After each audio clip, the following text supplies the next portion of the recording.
আসসালামু আলাইকুম ওয়া রাহমাতুল্লাহি ওয়া বারাকাতুহু। এই পর্বে আমরা দেখার চেষ্টা করব আমরা লারাভেলের মাধ্যমে বারকোড কিভাবে জেনারেট করতে পারি। দুইটা পদ্ধতি করতে পারি, খুবই সহজ। এই প্যাকেজের মাধ্যমে দুইটা ভাবে আমরা বারকোড জেনারেট করতে পারি। কি প্যাকেজ? পিএইচপি বারকোড জেনারেটর প্যাকেজের মাধ্যমে। তাহলে আমাদের যে প্রজেক্টটি আছে সেই প্রজেক্টের ভিতরে আমরা করতে পারি। সর্বপ্রথম আমরা যে কাজটি করব তাহলে আমাদেরকে প্যাকেজটি ইনস্টল দিয়ে নিতে হবে। তাহলে আমরা প্যাকেজ যদি ইনস্টল দিয়ে নিতে চাই, কমন হবে composer require পিকার oblique PHP barcode generator. এই কমান্ডটুকু আমরা আমাদের প্রজেক্টে রান করে দিব। কম্পোজারের মাধ্যমে এই প্যাকেজটি আমাদের প্রজেক্টে ইন্টিগ্রেশন করে নিব অ্যান্ড নিলাম। দেন দেন আমরা যেখানে লাগবে সেখানে জাস্ট কল করলেই হয়ে যাবে, আর কিছুই না। ওকে, যেখানে যেভাবে লাগবে আমরা সেভাবেই কল করতে পারবো। আমরা আমাদের এই প্রজেক্টের ভিতরেই আমি যদি এখন চাই যে আমাদের যে ইন্ডেক্স পেজটি ছিল সেই ইন্ডেক্স পেজের ভিতরে আমরা বারকোডটা জেনারেট করব, রাইট? সেই ক্ষেত্রে আমরা জাস্ট দেখেন এই যে আমরা এই জেনারেট বারকোড এই মেথডের মাধ্যমে করতে পারি। এই জেনারেট বারকোড এর মাধ্যমে আমরা করতে পারি, একদমই সিম্পল অ্যান্ড সহজ। তো আমরা সর্বপ্রথম পিকার থেকে যে কথাই করতে চাই, আমাদের পিকার থেকে বারকোড জেনারেট HTML এই যে ক্লাসটি আছে এই ক্লাসটি আমরা প্রথমে ডিফাইন করে নিব। দেন সেই জেনারেটর থেকে আমরা বারকোড জেনারেট করব। এরপরেই জেনারেটর থেকে বারকোড মেথডটি কল করলাম, কল করে নিয়ে এইখানে আমাদের ভ্যালুটি আমরা পাস করে দিব। ওকে, এখন আপাতত আমি মোবাইল নাম্বার লিখেছি বোঝানোর সুবিধার্থে, প্রোডাক্ট 2 ইনফরমেশন রেখেছি, প্রোডাক্ট 3 ইনফরমেশন রেখেছি। সবগুলোই করে দেখাবো, আমাদের এই প্রজেক্টে ইমপ্লিমেন্টেশন করেই দেখাবো। তো সেই ক্ষেত্রে এটা একটু ঠিকঠাক মতন লোডিং হয়ে নিক। ঠিকঠাক, সব ঠিকঠাক অ্যান্ড ফিটফাট ফাইন। আমরা শুধুমাত্র যে কাজটি করব তাহলে এই লাইনটুকু এখান থেকে কপি করে নিয়ে গেলাম। কপি করে নিয়ে গিয়ে আমার যে ইন্ডেক্স পেজটি ছিল সেখানে আমি চলে আসলাম। এইখানে আমি একটা বারকোড জেনারেট করব, বিধায় আমি এটাকে এখানে রাখলাম। থাক, ফাইন। যে ফিটা থাকবে সেই ফিটা দিয়ে মূলত বারকোড জেনারেট হবে, রাইট? তাহলে আপাতত মোবাইল নাম্বারটা আমি দেখাচ্ছি। এইখানে যদি আমরা আনতে চাই, আমাদের এই ফিটার এগেনিস্টে আমাদের একটা বারকোড থাকবে, সেটা এখানে আসবে, সমস্যা নাই। আমরা আগে মোবাইল নম্বরটা দিয়ে চেক করি।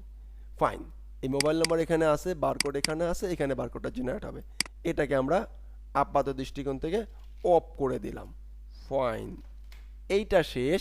2 নম্বর কাজ হচ্ছে এখানে একটা বারকোড লিখি। কি?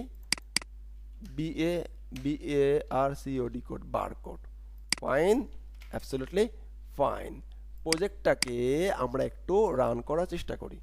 PHP artisan ACRP সার্ভ, একদমই সহজ। একটা প্যাকেজ আছে, প্যাকেজ দিয়ে আমরা খ্যাকেজ করে ফেলাই দিলাম, শেষ। এখান থেকে আমাদের কোর্সে চলে আসলাম। এই দেখেন বারকোড। একদম সিম্পল, একটা প্যাকেজ দিলাম, প্যাকেজ দিয়ে বারকোড। কিন্তু এই বারকোডটা রিড করলে আসবে কি? Mobile number. বাট প্রত্যেকটা আমি চাচ্ছি ফিটা আসবে। কি চাইবে? ফিটা আসবে। সেই ক্ষেত্রে আমরা কিভাবে করতে পারি? সেই ক্ষেত্রে এই যে মোবাইল নম্বর ফিটা আছে, ফিটা আমরা এখান থেকে কপি করব, এই পরিবর্তে এটা বসিয়ে দেওয়ার চেষ্টা করব। দেখি এবার কি হয় কি হয় না। এবার আমরা একটা রিলোড দিই। একটা ইরোড জেনারেট করছে, সমস্যা নাই, সালে ঠিক হয়ে যাবে। ইরোডটা হলো যে কত নম্বর লাইনে? লাইন নম্বর হচ্ছে 49, ইন্ডেক্স। কোথায় যে আটকে গেছে? যে এইখানে যে আটকে গেছে, রাইট। সমস্যা নাই। তাহলে কি করতে হবে? তাহলে একটা কাজ করতে হবে। কাজটা হচ্ছে এই জিনিসটাকে আমরা একটা ভেরিয়েবল এখানে রাখতে পারি। আমরা বারকোড জেনারেট, রাইট না? তো এখানে মোবাইল নম্বর দিলাম, এটা এখানে শো করতেছে না, এভাবে যাচ্ছে না, স্ট্রিং হিসেবে যাচ্ছে না, সেহেতু আমরা এটাকে একটা কাজ করতে পারি। এইখানে আমরা বারকোড ইকুয়াল লিখে দিলাম। ফাইন। এবার এই বারকোড ভেরিয়েবলটাকে দেখি একটু শো করানোর চেষ্টা করি, দেখি যে কি অবস্থা। হ্যাঁ, যদি স্ট্রিং হিসেবে যাবে। এবার দেখি, আমরা ট্রাই করব, আমরা ইরোড দিলেই ভয় পাবো না। এই দেখেন চলে আসছে, বারকোড হয়ে গেছে। এক একটা একরকম, একের বেশি কোড বেশি পাইছে, কম কোড কম পাইছে। দেখছেন বারকোড রেডি হয়ে গেছে, একদম ডাইনামিক। এটা রিড করলে আমাদের কি, আমাদের ফিটা শো করবে, রিড করলে এটা ফি শো করবে। এইটা গেল বারকোডের সিস্টেম। আর একটা সিস্টেম আছে যেটা কিনা আমি আপনাদেরকে দেখানোর জন্য সে নিচে রেখে দিয়েছি, পিএনজি ফরম্যাট। পিএনজিতে এই যে জাস্ট এখান থেকে ইমেজ আকারে শো করবে। ইমেজ আকার শো করার জন্য data clone image oblique PNG লিখে বেস 24 এটা লিখে আমরা এটা করব। এইখানে শুধুমাত্র আবার এসে আমার ভেরিয়েবল নামটা চেঞ্জ করে দেব। জাস্ট কি দেখেন, এই যে এটা করি ইমেজের ক্ষেত্রে সেম অ্যাজ ইট ইজ।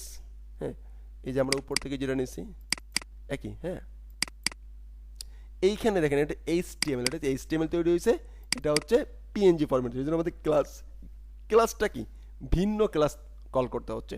এবং এই ক্লাসটা কোথায় লেখা আছে, আমরা ওই যে প্যাকেজটি তৈরি করে দিয়েছিলাম এই প্যাকেজের ভিতরে লেখা আছে।